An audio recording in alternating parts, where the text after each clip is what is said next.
Okay, guys, I'm in the middle of doing dishes, but I'm gonna start Section 6 Lifestyle. Chapter 20 is on children. This is on homeschooling. Here we go. When our son was in elementary school, he attended public school in South Carolina. Having been diagnosed with dyslexia when he was 5, we'd actually been through several schools in 3 states. Hang on, guys.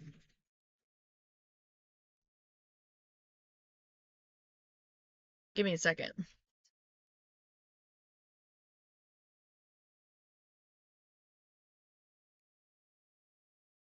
Okay. Sorry. Including a charter school in order to find him a suitable education system to deal with his unique learning style with very limited success. Finally, a tutor that was hired by the school system specifically to deal with his needs said the best thing would be for us to homeschool our son. It scared all of us, me, my wife, and my son, to back away from the system and program we'd known all our lives. Problem is, that program is broken. And that was not in the book. That the school system, the education system, is broken. Very broken. At the time, the homeschooling movement was doing well, but it wasn't the ubiquitous concept it is today. So we did some research, contacted the state agency that handled homeschooling, and put together a curriculum tailored to our son's needs. We even got a desk, a whole bunch of school supplies, and a whiteboard to teach him lessons on. The shopping was fun, but we quickly realized that the goal of homeschooling wasn't to replicate a school in our home, but to use our home as a school. With a few hours of education per day, we managed to get our son caught up to his grade level and found strategies to help him deal with the dyslexia. We came to view it not as a disability, but as a new way of learning, specific to him and children like him.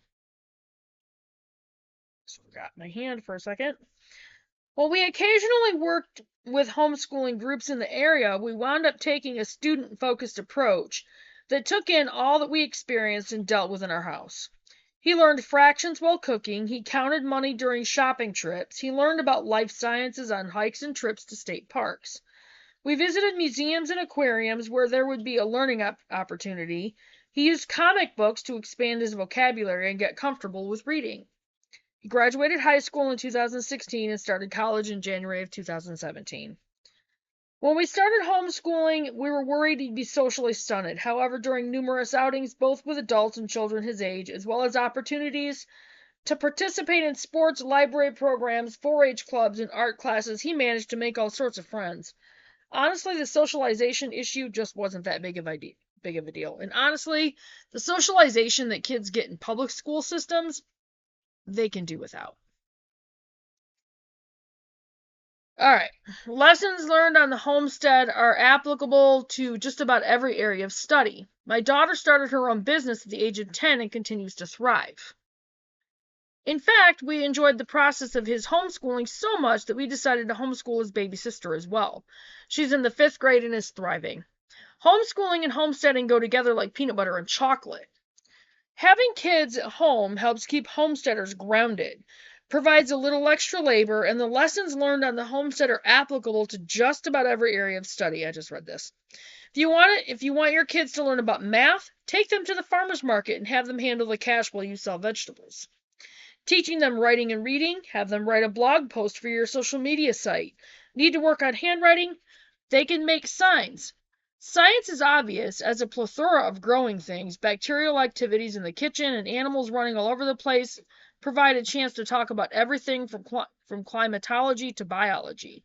The changing seasons allow for a discussion about the solar system, and using the Farmer's Almanac as a guide to planting crops gives you the chance to discuss astronomy. If you have more than a couple of children, you'll need to get organized. Kids require a structure, so even if you don't set up your own little school corner, you still need to establish a set time during the day for lessons. Once your kids are older, they don't necessarily need as much one-on-one instruction, so you can provide them with lessons and exercises and be on hand to provide help or extra tutoring and explanation if needed. I found the best way to provide this is to plop them at the kitchen table while you get some chores done. If you have multiple children, make them help each other. They can explain things to each other, call out words for spelling tests, and so much more. Homeschooling also gives homesteading parents a fascinating opportunity to watch children grow up in an environment that barely exists anymore. And that's really important, you guys. It provides a base for kids that 99% of kids are not going to get. And it's really sad because they're not going to get that foundation of real life. And that's really important. Your kids can feed chickens, milk goats, pick strawberries, and eat apples straight from the tree. They can learn about where food comes from, how things are made, and so much more, and it's so much healthier. Hang on. Okay. My son, for example, fell in love with our chickens when we first started homesteading, and those hens fell in love with him too. During the winter, he would sneak off to the chicken run, coax a chicken into his lap, and zip her into his jacket so they could keep each other warm. My daughter, at the age of 10, started her own business selling plant starts in origami newspaper pots at the farmer's market. Now that's something else. You can make your own pots with newspaper, and it's biodegradable. While both of them complain nearly constantly about the chores and endless amount of work, truthfully, a life filled with animals, baking, crafts, crochet, and harvesting tomatoes is a pretty good one for children, chores and all. And it's also a great way to teach kids responsibility. If you're interested in homeschooling, there are dozens of curriculums and resources for you, but the most important thing you will need is a bit of courage. Homeschooling tends to freak people out. There's a false belief that homeschooling parents and their children are abnormal, but studies have shown that they turn out just as well as their counterparts who attend public and private schools. A lot of the time better. And with homeschooling, there's also the Homeschool Legal Defense Association, which is well worth some money to pay for the membership for the year. Because in case any problems arise with the state that you live in or the county or whatever, you can call them and they will step in for you and resolve the problem. So, homesteader profile, Jennifer Hall. Jennifer Hall has been homeschooling her children since 2000, right before her oldest would have entered kindergarten. Since then, all of her children have been homeschooled. Her oldest, Ryan, the first to graduate from their homeschool, is studying physics and preparing to enter the Air Force. Hall has 8 children. Ryan, 20, who holds an associate's degree, is in his junior year of college pursuing a bachelor's degree in physics. Noah is 17 and in the 12th grade. He's also enrolled at a local community college. Hannah is 16 and in 10th grade. Elijah is 13 and in 8th grade.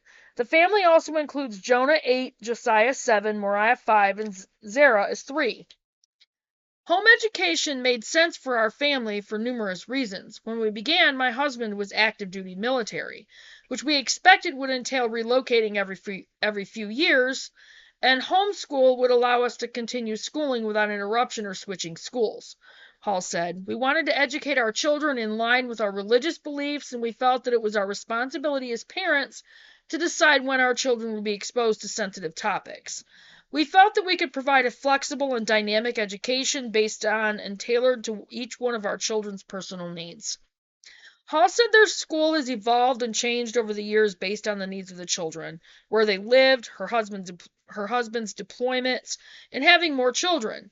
She said they just figured out what worked for their family.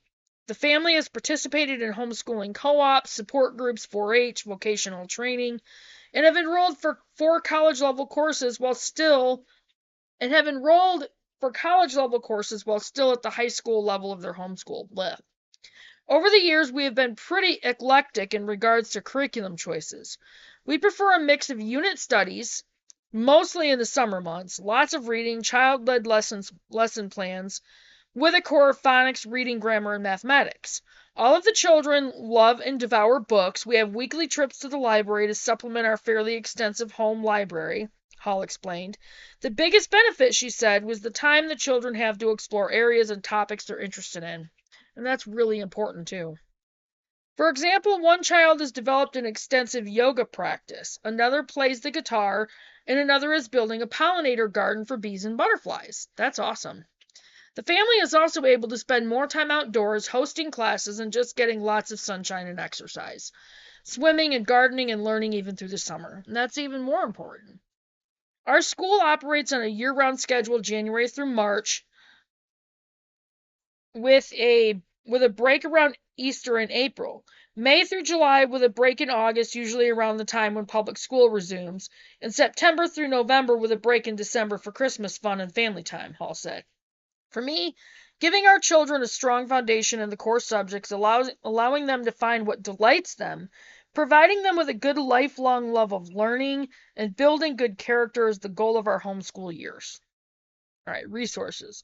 To learn about more homeschooling, check out these books and websites. Websites Khan Academy, that's KHAN Academy. This website is devoted to providing lessons and exercise for everyone. While the site is light on the liberal arts like English, hang on, guys.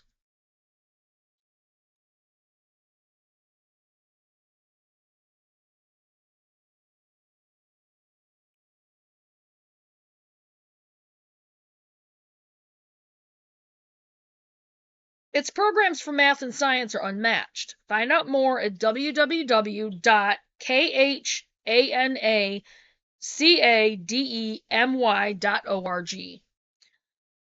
Duolingo, free language learning software that provides instruction in 27 languages, including English as a second language. This site has been compared favorably to other more expensive programs like Khan Academy. Duolingo is a nonprofit and exists solely to provide free language learning to everyone.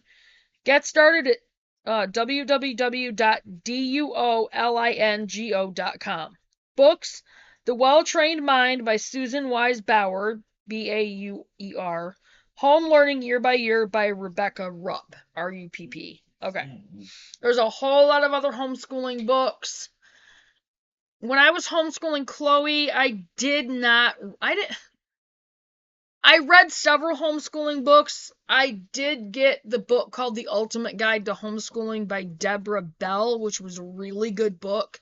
I also really like The Planner. Now, we had some problems towards her high school years. She kind of finished, kind of didn't, and she has requested to go back through it. So we're preparing to start that in the fall. And you know what? She's 23, but it's fine. You know that it's her choice. She wants to go through it and be able to, actually get through the stuff and learn, where she feels she really didn't learn, as well as she could have. But, I'm excited to, get with her on that. And we're going to incorporate it into the homesteading as well. So, okay. I think I'm going to stop this one.